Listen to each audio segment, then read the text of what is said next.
Oh, wrong button. Okay. All right, and action.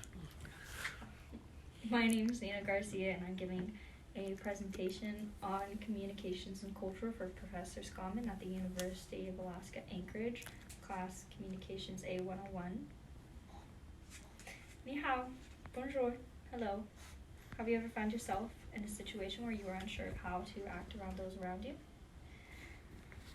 Communication is the foundation of human interaction, and without it we find ourselves quite lonely, and it's been around for centuries, possibly since the dawn of time. And culture is what creates a more unified world where humans can get along. Culture is continuously perceived as always changing, and culture is what creates our identities. As our anonymous author of Communications in the Real World says, identity makes up an important part of our self-concept.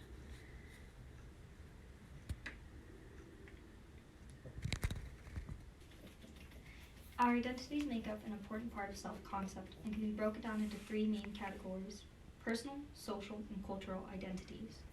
The personal identity components are primarily the ones that we find by ourselves that connect us to our personal experiences. An example would be what I do in the meantime by myself and how I am with the people around me. Our second, the social identities, is how we find ourselves acting around our coworkers, our bosses, and fellow students. The third, cultural identities, is what pieces us together with those from the same cultural background or those of the same race.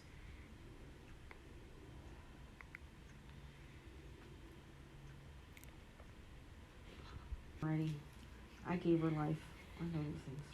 There are 4 stages of the non-dominant identity that make up our cultural identities. 1 would be the examined identity characterized.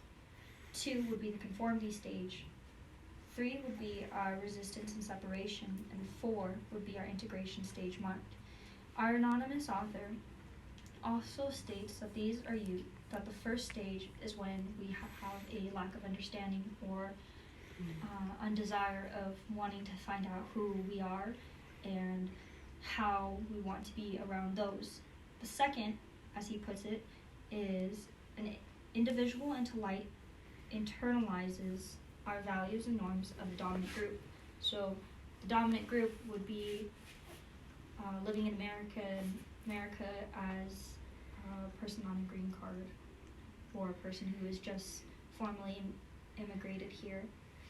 The third would be resisting that, and it would be sort of like as if they don't want to be part of that dominant group. They are trying to stand out from it. And our fourth would be when they finally come to terms with who they are as a person and realizing that that's who they will always be. Regardless of that, humans have tended to separate ourselves by race, even though we share 99.9% of the same DNA. Race is defined as a social construct. It wasn't something that was biologically put into us. An example would be when during the Enlightenment period, when the Europeans were out searching for newfound lands in unknown areas. And when they came to those lands and couldn't understand why the natives had looked different from the Europeans, thus creating a social standard that the light-skinned Europeans were had more leadership than those of the natives. And for a while, it was actually quite the argument that should these natives even be concluded as animals or even humans.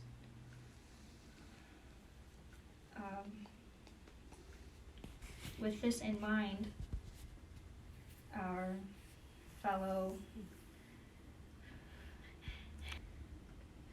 we do have different social interactions than possibly those surrounding us. An example would be from Ms. Swift from Cornell University. She has a fellow classmate who uses an experiment called the intercultural knowledge sharing.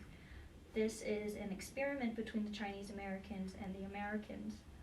Yuan's found, and I'm quoting, that Americans were judged to have higher expertise and more influential than their Chinese counterparts, even though they had comparable levels of actual expertise during their face-to-face experiment.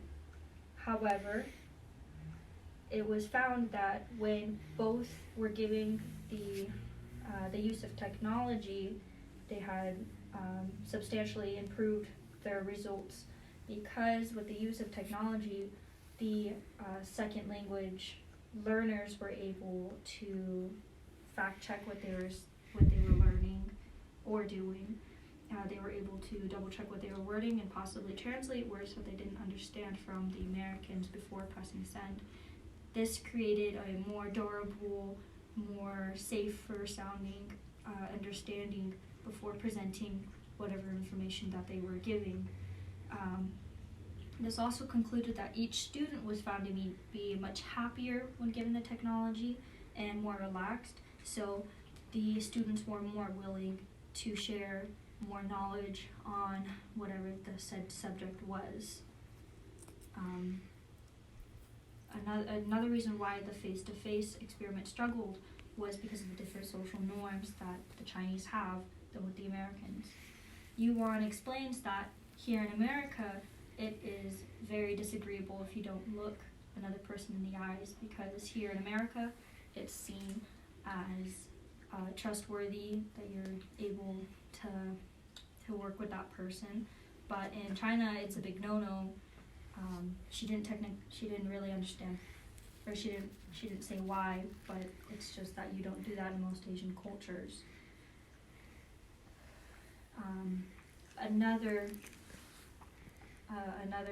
example of this would be from Dr. Carol Gorman. She explains how culture controls the communications and how we work with each other in the business industry. She separates two groups. She separates the whole situation into two groups. She calls them the sequential or synchronic.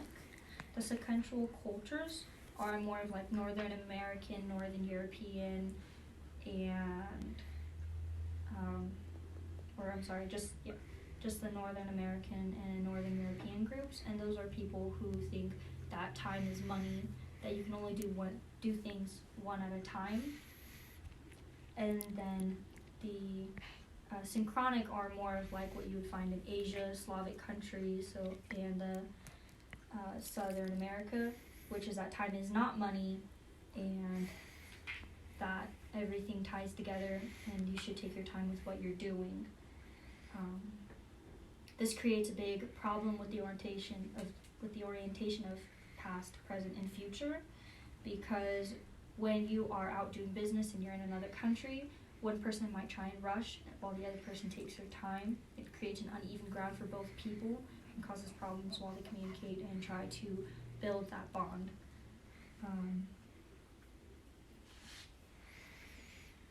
Because of their different perspectives,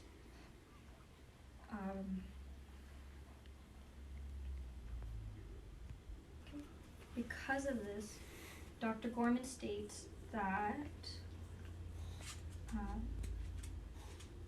we should be aware of our surroundings and the different meanings to those around us and respect them. This is what creates a more equal and hopefully results in a foundation of trust that will continue to carry on even after the business deal is done. Ms. Carroll also states